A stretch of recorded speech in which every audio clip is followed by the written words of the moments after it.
Hi everybody. This video is going to be about how to approach the week 3 journal assignment.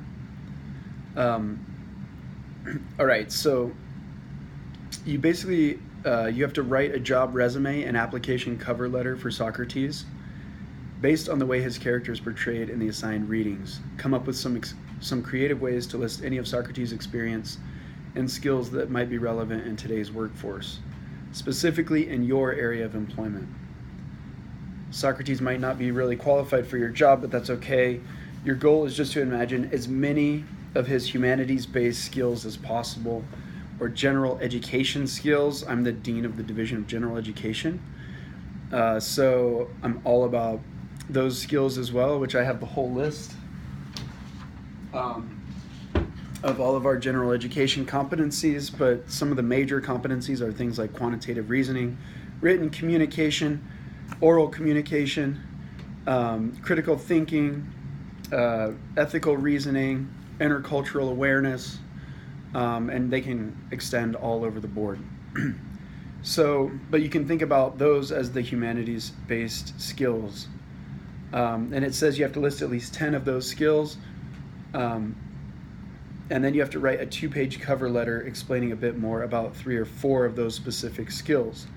In the cover letter, say what job you're imagining Socrates applying for and give evidence from the assigned reading to show that Socrates has some specific skills relevant to success in that job. Cite specific passages, and you use the section. You can just use the section number and the letter. You don't need to use the line number. The other thing about this is that there are links here to the Ashford Career Services page.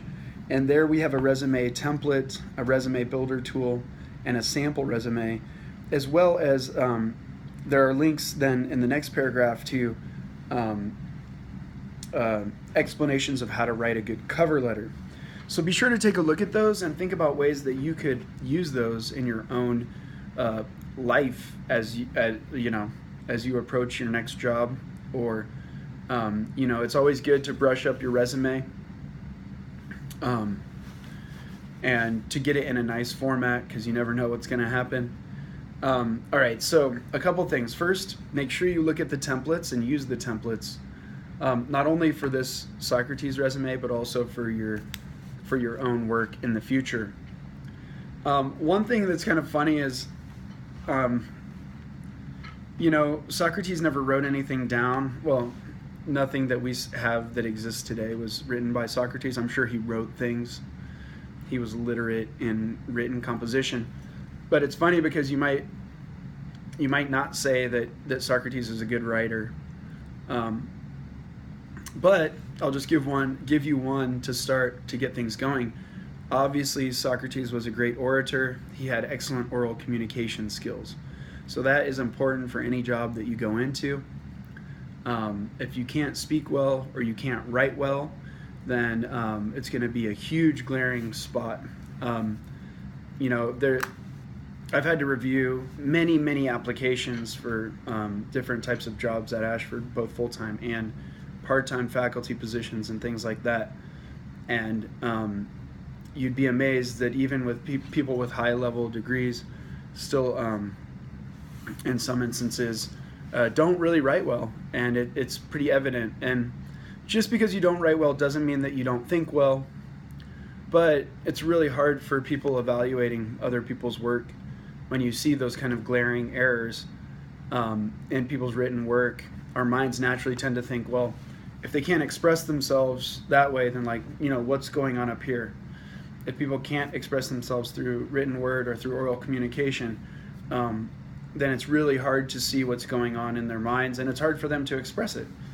So anyway, Socrates was a great orator. So one thing that should definitely be in his resume is excellent oral communication skills, and that might be something that you go into. There are numerous times in the Apology as well as in the Phaedo where people are like, "Oh, Socrates, you are the most amazing person ever.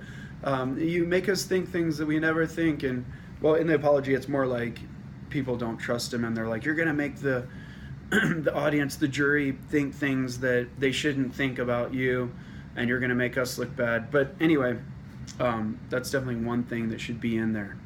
I could probably just throw out another one too. Let's think about this for a while. I think Socrates had really good critical thinking skills, problem solving, at least problem solving in the realm of creating definitions, creating answers to problems, thinking of alternative solutions, and alternative positions. So there's another freebie that you can use. So 8 more that you need to include. I won't keep going. I could keep going, but I won't because I want to see what you all have to say. But hopefully that gets you started. And if you did watch this and you find those useful, then I'll see it in your paper and I'll know that you're actually watching my videos, which is also good because hopefully you're finding them relevant for your success in this class, and also hopefully you're learning. So look forward to your video, to your resumes and also your cover letters.